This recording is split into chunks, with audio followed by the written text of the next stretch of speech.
I'm Carrie, and I was 4 when my life changed forever. That's when my sister Emily was born, and suddenly, I became invisible in my own home. My earliest memories are filled with the sound of Emily singing. By the time she was 3, she had already become the star of every family gathering, while I stood in the corner, holding plates of snacks I'd helped Mom prepare. Emily had this angelic voice that made everyone stop and listen. My parents, Tom and Linda, were convinced she'd be the next Mariah Carey. "Carrie, go help your sister practice her scales," Mom would say, not even looking up from her phone where she was recording yet another video of Emily's performance.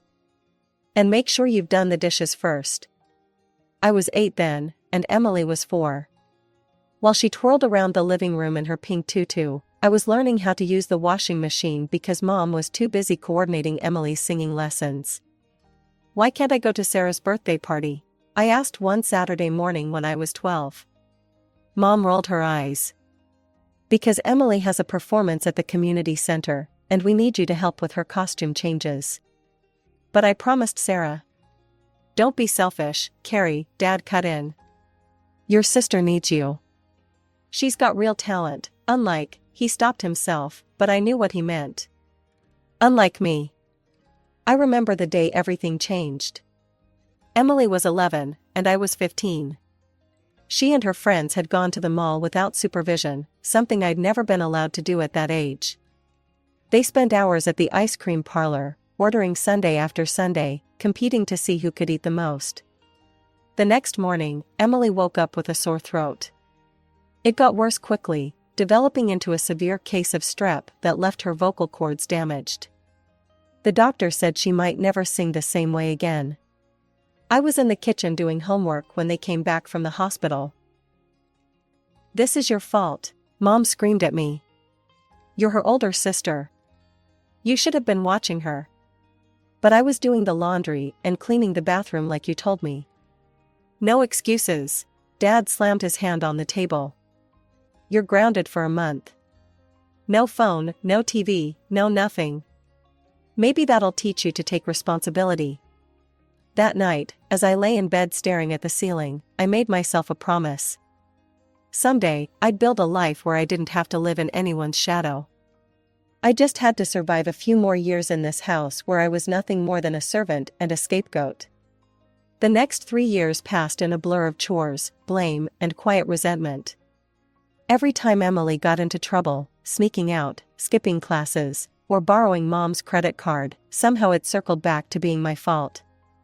The acceptance letter from State College sat on the kitchen table between us, next to Mom's meatloaf. I'd chosen dinner time deliberately, they couldn't easily escape the conversation. "It's the most affordable option," I said, trying to keep my voice steady. "The tuition is reasonable, Anne." "We don't have the money, Carrie." Dad didn't even look up from his plate. Emily snickered from her seat. "Maybe you should have developed some actual talents, instead of just doing chores all day." "You could take out a loan for me," I pressed on, ignoring her. "I'll write you a receipt, promising to pay back every penny once I graduate and get a job. Please, this is important to me." Mom sighed that martyred sigh she'd perfected over the years. "Honey, we're not taking out any loans. College isn't for everyone. Why don't you look for a job at the mall? Or maybe that new cafe downtown? But I got a scholarship that covers part of the tuition. I just need help with the rest. I've researched everything, made a budget." "Enough." Dad's fork clattered against his plate. "We said no loans. End of discussion. Some people are meant for college, others aren't. Accept it and move on." I stared at my untouched dinner, fighting back tears.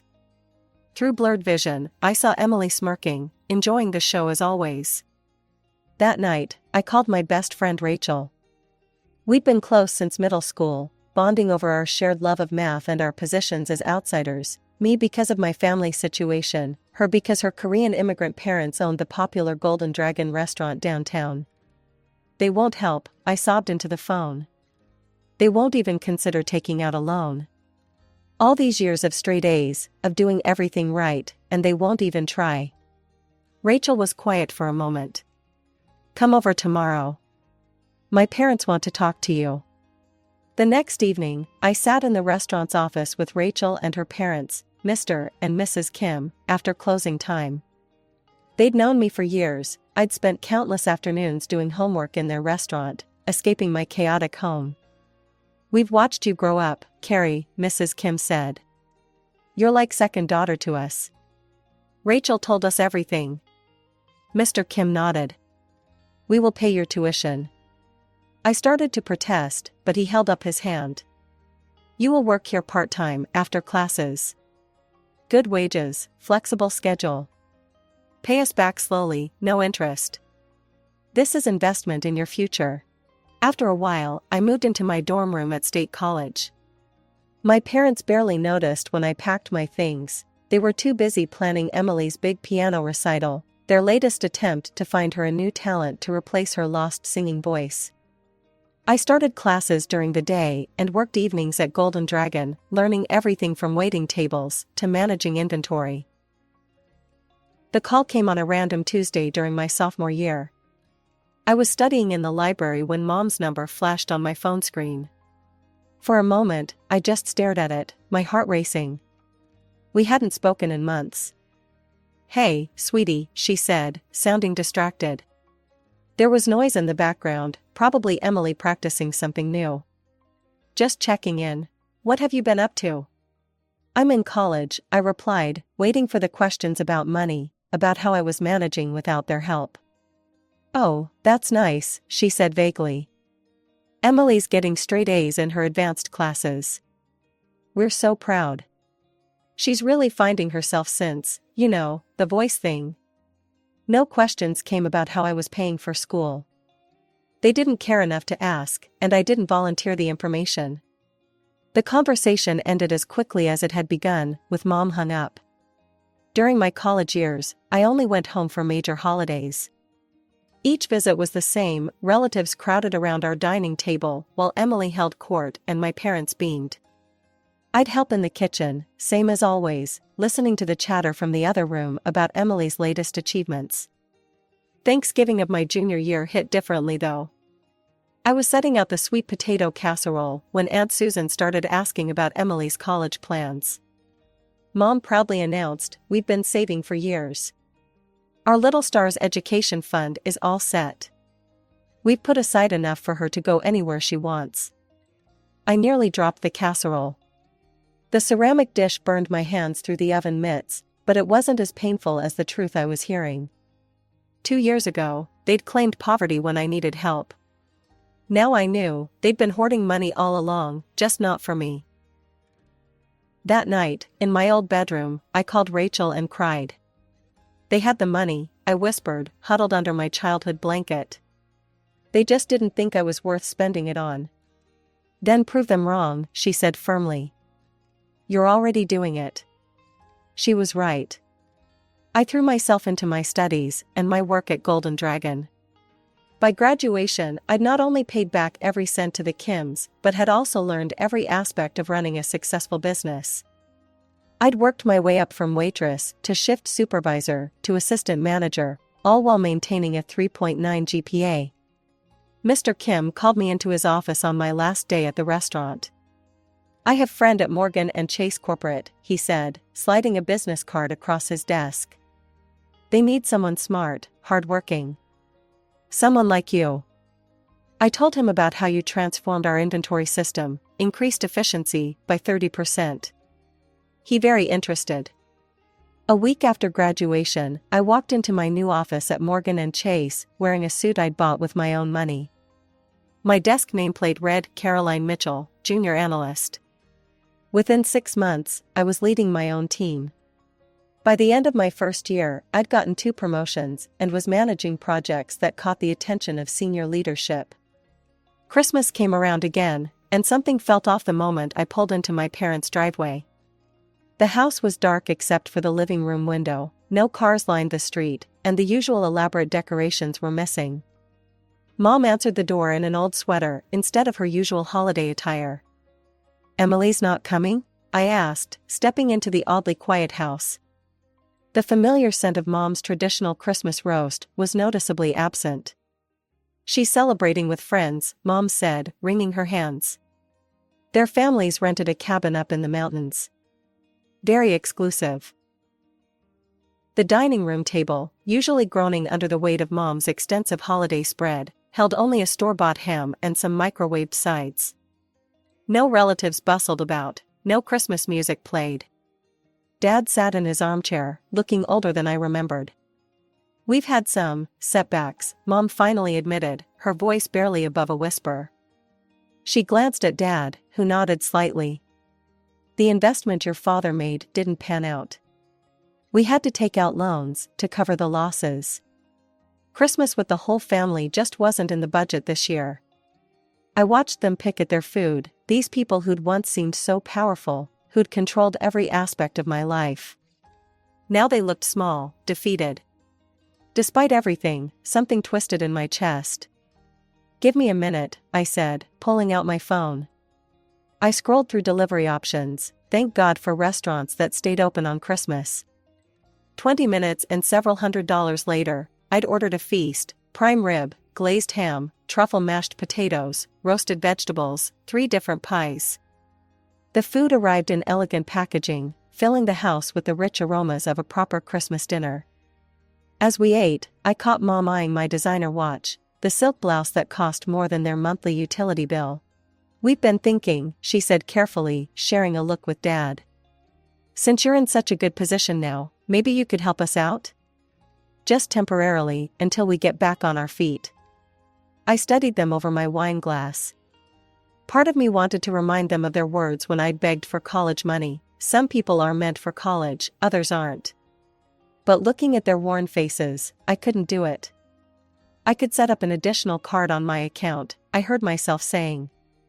With a monthly limit. Mom's eyes lit up.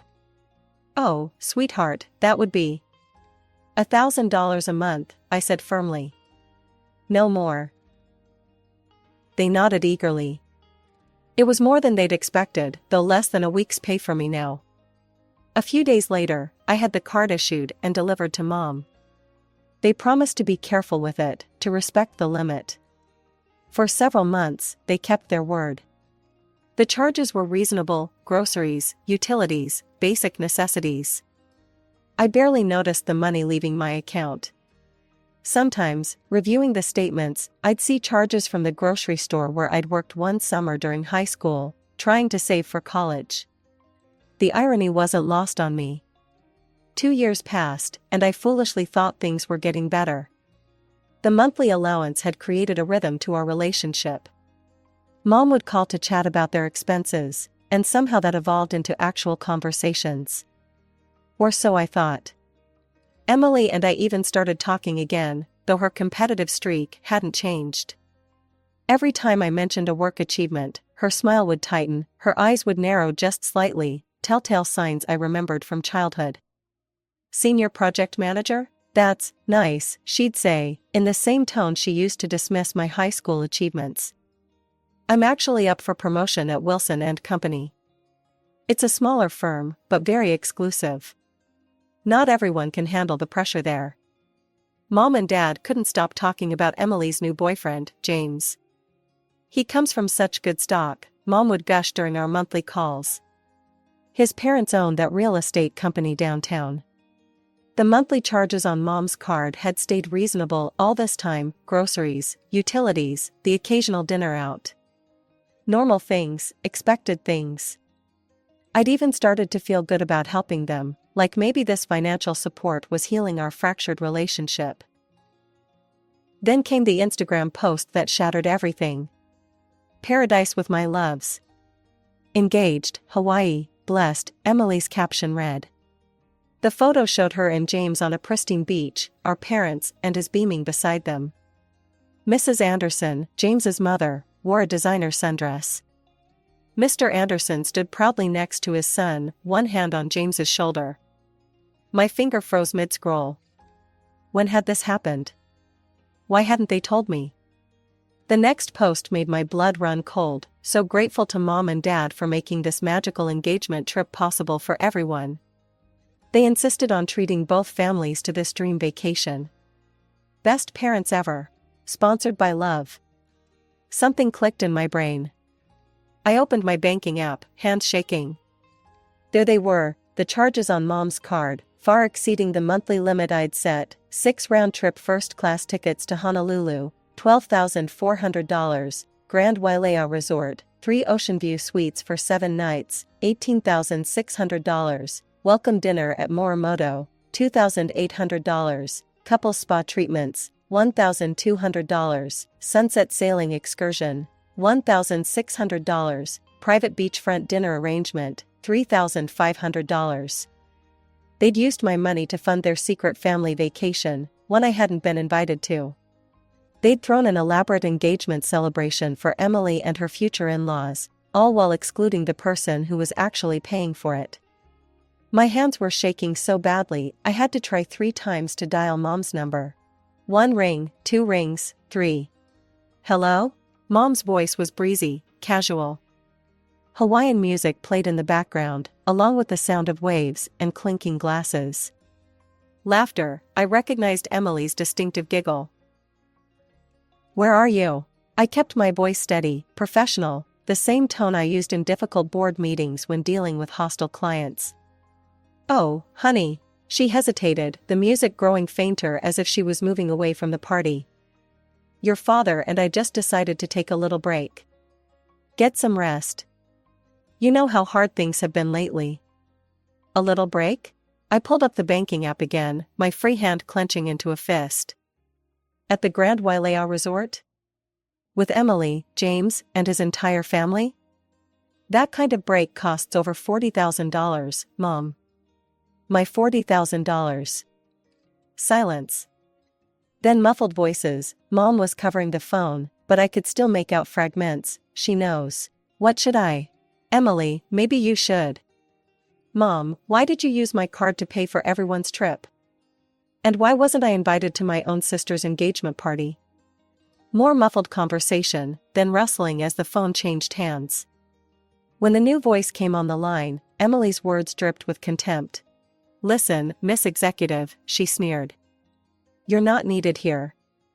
You're not even family anymore, just a walking ATM. We don't want you here ruining everything with your little success story. Nobody wants to hear about your precious career while we're celebrating my engagement." The words hit like a physical blow, but I forced myself to stay calm.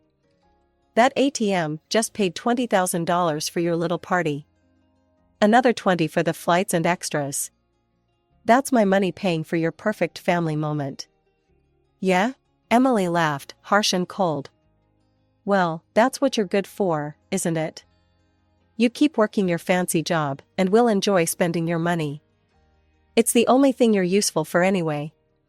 Always was, even when we were kids. At least now you're finally serving a purpose." The line went dead. I tried calling back immediately. No answer from Mom. Straight to voicemail. I tried Dad's number, same thing.